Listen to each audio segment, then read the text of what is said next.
আসসালামু আলাইকুম ওয়া রাহমাতুল্লাহি ওয়া বারাকাতুহু। আলহামদুলিল্লাহ, আজকে আমরা একটি গুরুত্বপূর্ণ বিষয় নিয়ে কথা বলবো ইনশাআল্লাহ।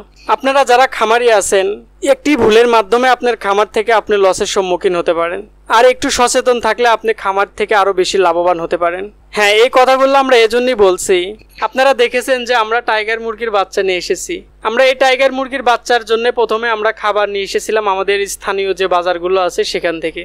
আমাদের এলাকায় একজন কাজী ফিটের ডিলার, আমরা তার সাথে যোগাযোগ করি যে বর্তমান কাজী ফিটের দাম কত। তারা তো কাজী ফিট দুইভাবে দিয়ে থাকে, একটা হচ্ছে বাকির মাধ্যমে একটু রেট বেশি, আর যারা নগদ নেয় তাদের জন্য একটু রেট কম। তো আমরা তাদের সাথে নগদ নেওয়ার জন্যই যোগাযোগ করি যে আসলে কাজী ফিটের দামটা কীরকম। তো তারা বলতেছে যে আমাদের এখান থেকে কাজী ফিট নিতে হলে ৩,২০০ টাকা লাগবে, তাহলে ওখান থেকে নিয়ে আসতে আমাদের ৫০ টাকা বস্তা প্রতি গাড়ি ভাড়া লাগবে। তো এজন্য আমরা একটু ভাবলাম যে দেখি আমাদের বাজারের বাইরে অন্য বাজারে ফিটের দাম কীরকম। আমরা আজকে এসেছি আমাদের বগুড়া জেলা থেকে বাইরে সিরাজগঞ্জ জেলায়। যেহেতু আমাদের বগুড়া জেলার সিরাজগঞ্জ জেলা একদম পাশাপাশি, বিশেষ করে আমাদের ধুনুট উপজেলা এবং কাজীপুর উপজেলা একদম লাগানো।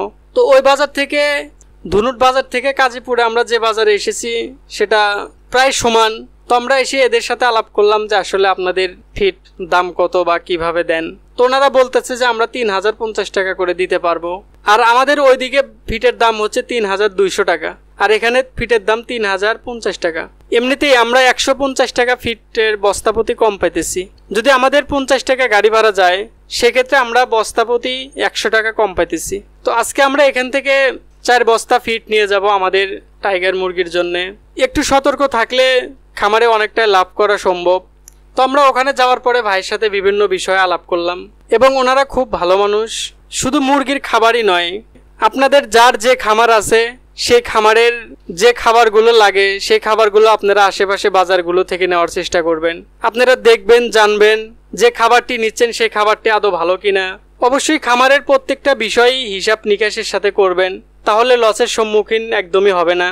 যাই হোক, সবাই আমাদের জন্য দোয়া করবেন, আমাদের খামারের জন্য সবাই দোয়া করবেন। আল্লাহ তাআলা যেন আমাদের খামারের মধ্যে বরকত দান করেন। হাসবুনাল্লাহু ওয়া নি'মাল ওয়াকিল। বান্দার জন্য আল্লাহ তাআলা যথেষ্ট। আসসালামু আলাইকুম ওয়া রাহমাতুল্লাহি ওয়া বারাকাতুহু।